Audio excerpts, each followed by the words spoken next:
Right, hi guys, and welcome back to the Cruel Corner. We're here once again in this wonderful ranty corner for all things Formula E. So, round number 2 at Shanghai has come to a close, and what can be said about that one? Potentially the first boring race we've had of the season for Formula E standards. There were still quite a few cars trying to throw the excitement in there with some pirouettes and some wide moments in the tricky wet conditions. There was certainly one dry line, and if you were off that, it was very, very tricky, wasn't it? So yeah, there was still some little exciting moments in there, but unfortunately for the most part it was a safety car start. They didn't line up on the grid, they just decided to go safety car in and then the race started.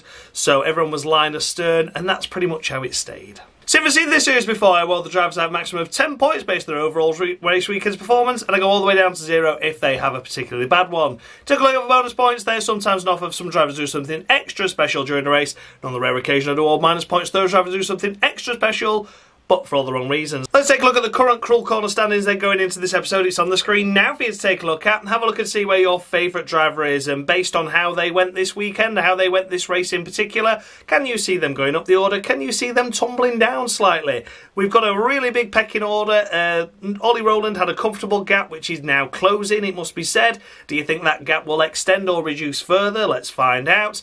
And of course, down at the bottom of the field we have Nato on 5 of the weeks. 5 of them, can you believe it? That means he can score no more, he will just be disqualified. Now if he has an unacceptable performance, he will be disqualified from the series and will become the first driver to do so, which would be a shame.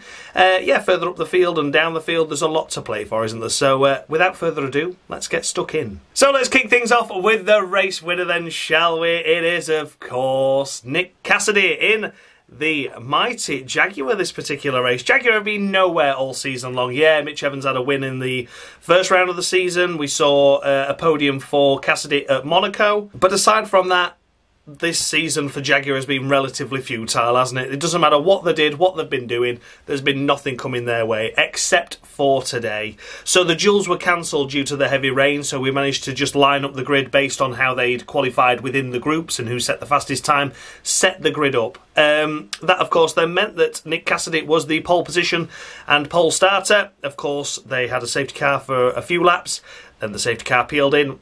Nick Cassidy led the way, and that's where he stayed. Ended up with a 7-second lead over P2 and was just comfortable. Had loads of energy left, more than 10% energy left come the checkered flag, and they'd already added 3 laps on for the time they had spent behind the safety car. So yeah, there's not really much could be said about this race, really. Nick Cassidy controlled it from the start, controlled it from pole position, and he won the race comfortably. It's a perfect 10. It can be no less, can it? Perfect 10 to Nick Cassidy for that performance. Very job well done, and nice to see him secure victory. And he said to Caron over the team radio when they were talking to him in the comms box, yeah, it's relief. It's relief, and rightfully so, it's relief. It's been a tough year. Heavily rumoured to be leaving Jaguar at the end of the season to a Stellantis-powered train, which is, I find, unusual. I'd have thought maybe Porsche should have tried to grab him, Nissan perhaps, Andretti. There's options there, isn't there? Certainly options there, but I mean, I'd sign him up. If I was Nissan, I'd be like, Nick, get in this second car alongside Ollie Roland, we'd win everything then. But yeah, I'm linked to Stellantis powertrain, so DS Penske, Maserati perhaps, who knows. But for now, Nick Cassidy wins for Jaguar, and it's a perfect 10 to him. Second place, we come to Pascal Wehrlein in the first of the Porsches after a terrible race in yesterday's race where no points were scored by Porsche. Here they are with P2 for Pascal Wehrlein. He was P3. Got P2 as a result of his teammate allowing him through. He went for 4 minutes of attack mode, whereas his teammate went for 2 on the first round of attack modes. Swapped positions, comfortably gained a gap, but wasn't able to catch up to Nick Cassidy. So it was about 10 seconds ahead of his teammate, 7 seconds behind Cassidy. In no man's land, but that's exactly where he needed to be. He could just control the race pace from there. He was actually surprisingly low on energy compared to all those around him, to be honest. He crossed the line with like 0.6 left, which is average. That's what a standard Formula E race is all about. But when you think Nick Cassidy had like more than 10%, so it shows that Pascal was still pushing despite the fact he had such a huge deficit, but it just again shows how good a job Nick Cassidy did. For Pascal Wehrlein, it's 9 points. 9 points to him on the board for him. Again, can't really fault much, can't really say much about it. He qualified P3 as a result of what happened in qualifying, got himself into P2 courtesy of his teammate allowing him through due to a different attack mode strategy, and finished P2. 9. to Pascal Wehrlein. And P3, as already mentioned, Antonio Felix da Costa. Very much a good day for Porsche. Can't believe it. 12th and 13th yesterday. P2 and P3 here today. What a turnaround in fortunes. 0 to hero this time around, as opposed to the usual way that Formula E tends to do it, where it's normally 0 to 0. Yeah, absolutely fantastic for Porsche. Good to see them. They now take the Teams Championship away from Nissan, which is surprising. Only by a couple of points, though, so still very tight. But a poor weekend for Nissan overall. And yeah, no points here for Nissan this particular race as well. P3 for da Costa, as mentioned, just swapped positions with his teammate, and apart from that, it was all fairly line astern. He got a couple of cars behind him. He didn't have a comfortable cushion behind him like Pascal Wehrlein had, or like Cassidy had during the race, but more than enough to manage the gap, I would say. So it's 9 points to him as well. 9 points to da Costa. Played the team game early on, but still a podium. I suppose if he's not for victory, it doesn't really matter what's the difference between P2 and P3. Slightly different coloured trophy, but you don't get the points for the win, do you? So, yeah, it doesn't matter. Doesn't matter too much for that. Da Costa will be happy with that. Solid points finish after a poor first day. And, yeah, 9 points to him. Finishing 4th place, we come to Jake Hughes in the Maserati. Hallelujah, praise the Lord. Good to see him up here. Again, qualified himself with inside the top 5 as per what happened in the groups, and then no duels being able to take place. And, yeah, I don't really know what else to say, to be honest. I just think from there on, he just stayed 4th. So, nothing else can be said, really, can it? Jake Hughes, he was on the back of, or close to, da Costa, but I don't think he was ever going to challenge. I just think he needed to get some points. So, here he is picking 12 of them up for P4. Nice to see him inside the points. I was literally just saying in the other day's video that I can't remember the last time Jake Hughes scored points. I'll remember this one. I'll remember this one. So, Jake, a good all of points for him and the Maserati squad with the 4th place finish. 8.5 to Jake Hughes for what was a solid result and an unexpected one as well, but it was all done in qualifying. Next, we come to Jean-Eric Vern in the first of the DS Penske's. Difficult day for DS Penske, it must be said, after a 1-2 finish yesterday. Here they are with a solid top 5 finish and a DNF for their other car. Jean-Eric Vern didn't do anything wrong, didn't do anything right this race. He just qualified himself higher up the order than everyone else and stayed in position like everyone else. Again, can't really say much about the race, kept it controlled, kept it on the road, didn't make any mistakes, and secures a good haul of points for a team to compound what has been a solid weekend. I think if you'd have gone into that weekend and said, look, you're going to get a 1-2 and then a 5th place finish in the second race, I think they'd have took that and bitten your hand off, potentially, considering how they've only just been scraping the odd 1 or 2 points throughout most part of this season, to be honest with you. So, yeah, a solid effort. It's 8. 8 to Jean-Eric Vern for what was a solid performance on a tricky day. Nico Muller comes next in the first of the Andretti's. Good to see them secure a few points. Again, they were pointless in yesterday's race, and at least Nico Muller secures a P6 finish here and a good haul of points for that team that desperately needs them. Yeah, Nico Muller's race, he was able to make progress through the field, actually. Was inside the top 10, wasn't he, but lower down the order, so actually did make some progress through the field, unlike most, to be honest. It was all fairly line astern, so got to give him a little bit of praise for that, for providing us with some overtakes, and the use of the attack mode late clearly worked out well as well.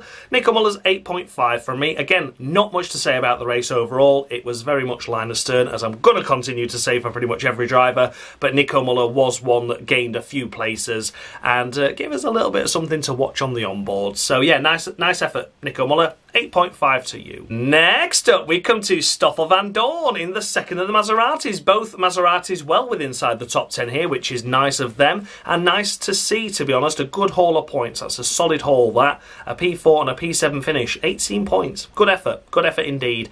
Again, Vandoorne, pretty much like everyone else, most of the work was done in qualifying, stayed out of trouble, had a bit of contact with De Vries. That was very much on De Vries, though, not on Stoffel Vandoorne. And from there, just kept himself out of trouble and scored a good handful of points for the squad. 8 points. 8 points to Vandoorne. Again, can't say much about the race. You understand why if you watched it. And that's that. 8th place we come to Robin Freitz in the first of the Envisions. Again, Envision scoring a handful of points. Yeah, not really much can be said, to be honest. At least Envision are getting the point scoring on the board now. They seem to be fairly consistent in making sure one car gets within inside the top 10. I believe Robin Freitz again made a little bit of progress through the field. I think he was 11th or 12th on the grid, so comes through to pick up a good handful of points here with P8 and 4 points. And again, nice effort. Nothing overly special or spectacular. Wasn't a commanding drive, didn't do anything overly drastic in terms of a great performance, but was solid. So for that reason, it's a solid 7 to Robin Freitz. I think Envision probably reasonably happy with this weekend, I guess. Double points finish in the first race, handful of points here in the second. It's better than nothing, and nothing's what they've been scoring for a lot of the time this season, isn't it? So, yeah, fairly well, solid effort again for Freitz. A solid 7 to him. Picking up a couple of points, we come to Lucas Degrassi in the first of the Lola-apt Yamahas, or however which way round they go. Yeah, nice to see him maintain the points. He was probably one of the few drivers that tumbled down the order, was qualified himself inside the top 5, didn't he? He was 4th or 5th on the grid, and then lost a couple of places throughout the most part. But again, a new team, learning it, a very wet track. We saw a wide moment from him at one point, didn't we? But the main bulk of his race was, we've been given this opportunity, we're inside the top 10, let's stay in there and let's get some points, and that's what he did. So I think in that aspect it's job done. Even with the tricky conditions and even with the overtaking difficulties that the other cars have suffered, seeing Degrassi drop down a couple of positions isn't surprising, it must be said. He was a bit out of position. We saw in yesterday's race that they've not really got the efficiency at the moment. They've not got the pace. They've not got the strategic edge that the other teams have. So I think the fact he finished inside the top 10 is a good effort. Other people may disagree, but I think it's a solid job. Had a little battle with his teammate at one point as well, didn't he? But that was only on attack mode, so I don't think it was overly harsh or, you know, nothing difficult there, but just an overtake with attack mode. And for Degrassi, it's 9 points. 9 points to Degrassi for that. I think that's a solid effort. Fair play to him for maintaining that top 10 position, even inside the tricky conditions, with a new car, a new team. You know, I know we're almost half the way through the season and we're almost getting towards the closing stages, but still a learning year for the Aploli Yamaha squad. And Degrassi picks up a couple of points. Fair play. 9 to Degrassi. Last of the point scorers, we come to Taylor Barnard in the McLaren. Nice to see him score a point. Was well down the order, wasn't he? Outside the top 10 and was about 14th or 15th in the qualifying that they'd managed to muster up after the duels were cancelled. So a tricky day at the office regardless. But was able to climb his way through the field, had a late attack mode. It didn't look like he was going to be the McLaren to score that point though, did it? He had to get round Maloney, but then Sam Bird took his attack mode a lap later, and that meant that Barnard would have to defend for a lap over his teammate. However, his teammate had a spin, and that then meant that once he got past Maloney, there was no pressure from behind, and 10th place was his. I think it was a good effort, a solid job. Nice to see him pick up 1 point. At least it's something to recover the weekend. And as we saw, tricky conditions, slightly offline, and you were going for a spin. Taylor Barnard kept it on the road, gained 4 places, at least 4 places anyway, might have been 5, and picked up a point. 7.5 to Barnard. I think that was a good effort. There was a lot of championship contenders further behind him that didn't make as much progress through, so I think that's a fair effort that he was able to nab that point. Okay, yeah, he loses out to the Porsche Verline in the standings, but it doesn't really matter. It's all much of a muchness, isn't it? You're either 2nd, 3rd, 4th in the championship. The main one is you want to bloody win it, don't you? So, yeah, 7.5 to Barnard. Recovered situation well to score 1 point. Shame it wasn't a couple more, but I'm not going to hold that against him. Just outside the points and losing out on that final points paying position in the closing stages, it is Zayn Maloney in the second of the at Lola Yamahas, whatever you want to call them. Yeah, it's a shame. It's a shame to see him lose out, but rightfully so. You know, Taylor Barnard saved his attack modes for late, came through the field fair and square and got that point. It would have been nice to see Maloney get a point. He's crossed the line inside the top 10 on merit, hasn't he, on one occasion, but then had a penalty which dropped him out of him, which is a shame. It'd be nice to see Maloney score points, but this one he was very evenly matched with Degrassi. Okay, the overall qualifying format didn't go as well. He was 11th, wasn't he? But then was fighting around inside the top 10. So here he is finishing 11th where he qualified. Is a respectable and solid effort. Just a shame he wasn't able to gain that one little place higher, isn't it? It's a solid 7 for Maloney for me. I think he's done an impressive job this race. Good effort, and was keeping an inefficient car on the fringes of the points. Is a respectable job. Strategy didn't quite go the way, taking the attack modes earlier than the cars around him. Lucky to finish 11th, had the likes of Berg not had the spin, he'd have been 12th. So, yeah, fair play, Maloney. A solid 7. In 12th place, we come to the first of the Mahindras in Nick de Vries. What a shame, what a shame. We were saying in yesterday's race how it was disappointing that only one car picked up a handful of points. Well, unfortunately for Nick de Vries and for the Mahindra squad, it's no points this race, and I couldn't tell you the last time that happened, to be honest with you. Mahindra have had such a great season.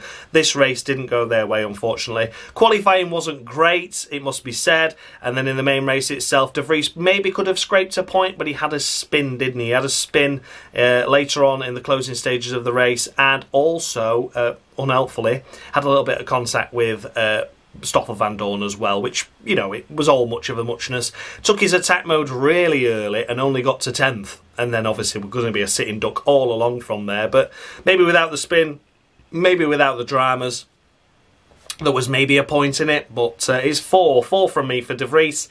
A less than average performance, but again, tricky conditions. Sometimes it doesn't always go your own way, and this time for de Vries, it really didn't. So 4 to de Vries, a shame for Mahindra, and a shame for him. Unlucky for some, P13, we come to the championship leader in Ollie Roland. This is a tough weekend he has had. I can't remember the last time he was off the podium throughout the entirety of a weekend, particularly a double header as well, of course. We're just used to seeing him pole position win, pole position win, pole position second in qualifying win. You know, he's all... That's where he sort of finishes, that's where he is. But this weekend around, it was only a top 5 finish in the first race, and here he is finishing in P13, selecting and picking up no points whatsoever. Shame. Obviously qualified was well down the order, wasn't he? 16th, 17th, well down the order. So a tricky day at the office for him and for Nissan, losing the lead of the team's championship now as well. That can't be attributed to just Ollie Roland's tough weekend overall. That is, of course, mostly attributed to his teammate not living up to the points that are capable of that Nissan car. For Ollie Roland, it's a solid 6. A solid 6, didn't do anything really wrong, didn't do anything really right. It was just one of those in-between races that was tricky to manage, tricky to get through the pack after a poor qualifying, but at least he didn't punt anyone off, he didn't get any damage. The car comes home in one piece, and next time out he'll be ready to go again and show us what he's capable of with more pole positions, fastest laps, wins, I am sure. But for now, it's just 6 to Ollie Roland. Then we come to Mitch Evans in the second of the Jaguars. This proves how difficult it was to make any sort of progress this race if your qualifying didn't quite go your way. Yeah, it was shame, just a shame really, wasn't it? There's Nick Cassidy just steaming off into the distance, had more than 10% energy left, 7.5 second gap to the car behind, and just commanding the race. Mitch Evans qualified down in a lowly position, and then unfortunately was able to make no progress through the field and was just stuck. Yeah, it's a shame, and that sort of sums up Jaguars' luck this season, to be honest with you, on the whole. If they had a car to perform, they couldn't perform it with both vehicles because a tricky qualifying for one car means they're out of the race effectively straight away. So it's a middle row 5 for Mitch Evans. I'm not going to criticise him for a tricky qualifying. The conditions were absolutely terrible to the point where they had to cancel the duels. So just keeping it on the road's brave, isn't it? It really is. So good effort by Mitch Evans in that sense. But yeah, could have been a lot more this weekend for the Jaguar squad, especially that second race with the second car, but it wasn't to be. 5 to Mitch Evans. Next up we come to the second of the McLarens in Stamford.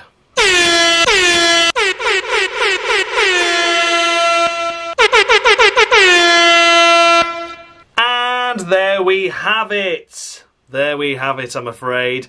It is, of course, Lotterer of the Week to Sam Bird for a tricky race.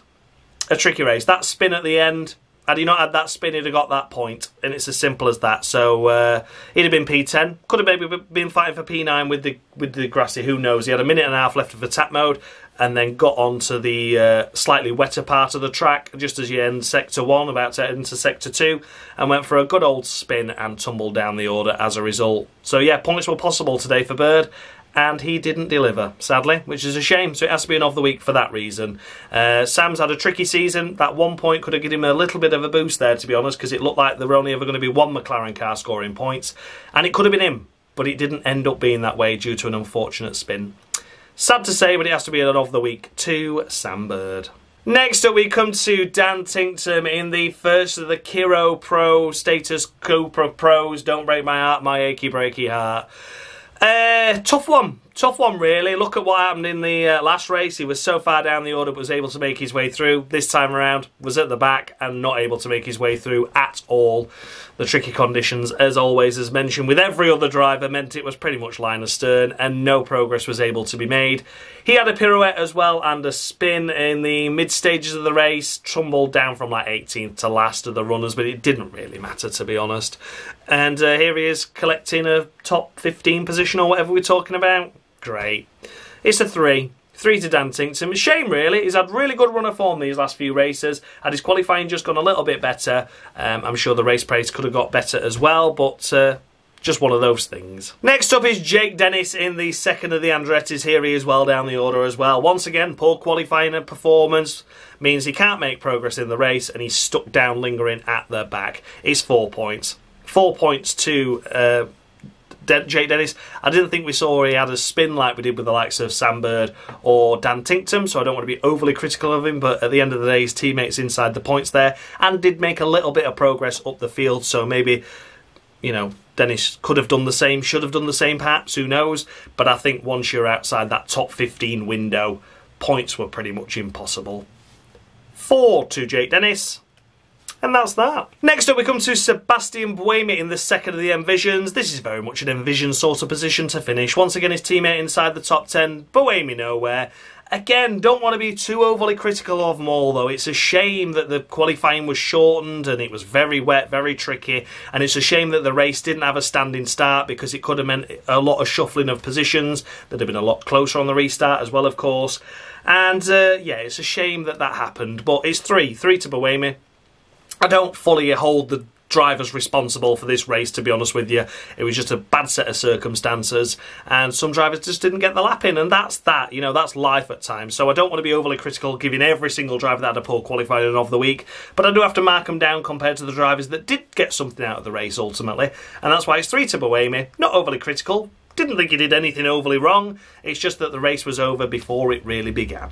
Eduardo Mortara comes next in the second of the Mahindras, and he's getting the same score as Sebastian Buemi. It's 3 points. 3 points to Mortara for what again has been a difficult race. I believe he had a little spin and a pirouette as well, didn't he? So that was unfortunate. If it was him that had one, I'm sure both Mahindras had a pirouette at some point anyway.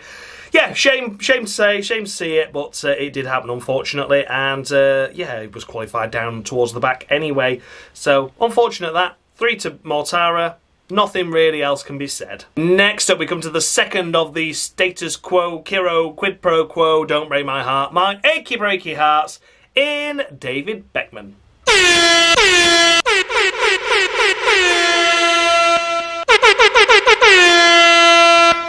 And there we have it. I'm afraid it is an of the week to David Beckman for once again a suboptimal performance. Had a spinning qualifying and that's why he started dead last, and then in the race had a spin or 2 spins in the race and was very much languishing down at the back throughout most part of the race and didn't see anything of him whatsoever. At least a couple of cars that qualified well down the order, at least made 1 place or 2. I don't think Beckman made any up apart from the retirement. So, yeah, nothing at all really, unfortunately, to be said about David Beckman. Just a disappointing race and a disappointing weekend overall, where he was no match for his teammate at any stage, even in these bad and tricky conditions. And, yeah, receives another of the week. And last of the runners, we come to Norman Nato in the Nissan. That's right, it's Norman Nato in the Nissan.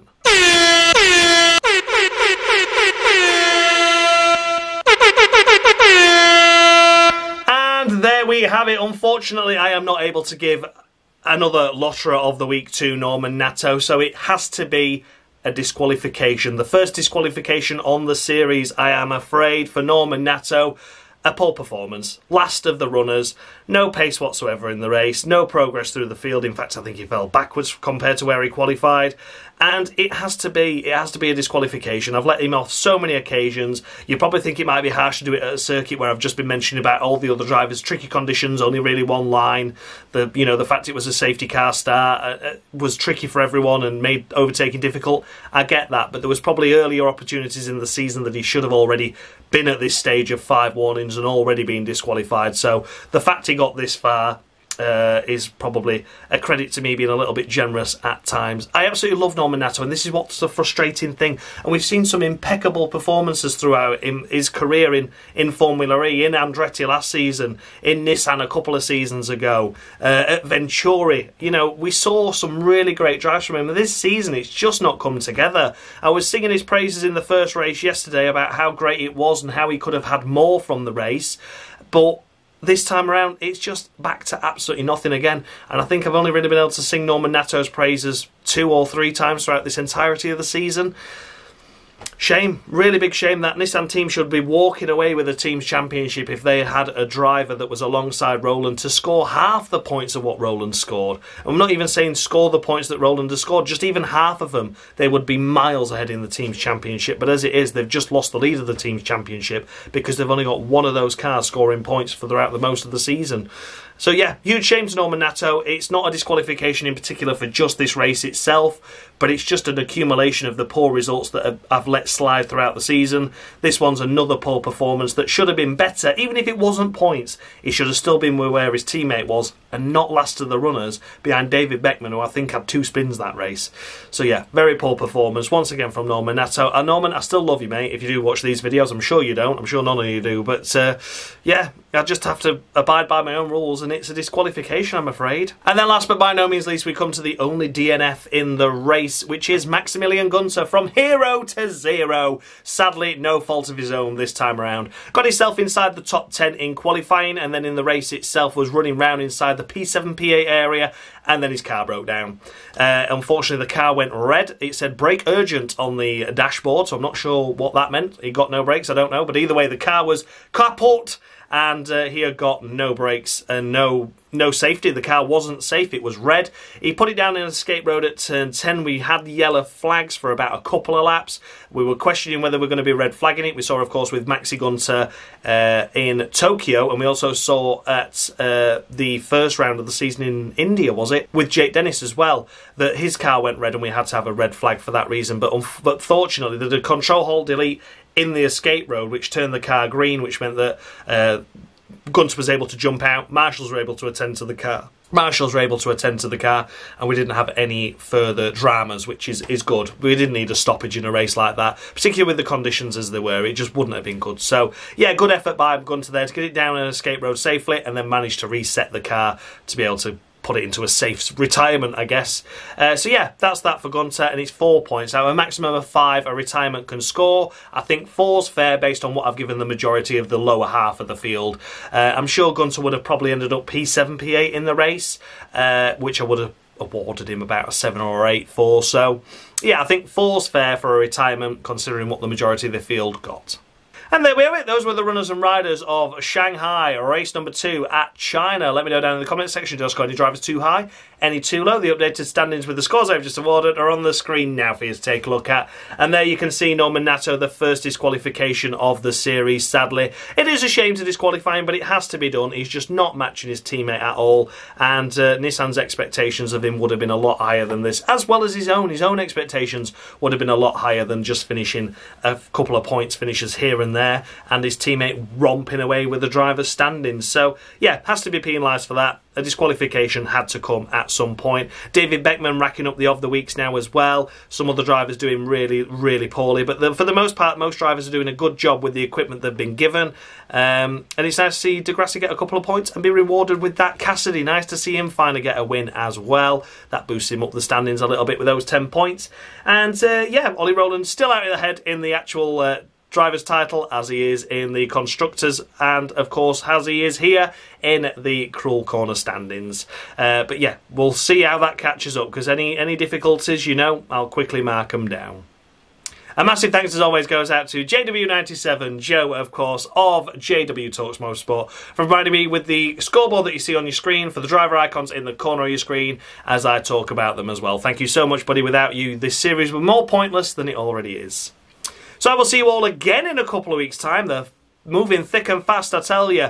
I can't quite remember when the next race is, but I think it might fall on when I'm away at a festival. If that is the case, I'm away all weekend. I'll be catching up when I get back, which will be a Tuesday, so the videos may be heavily delayed. So I will apologise in advance if that is the case.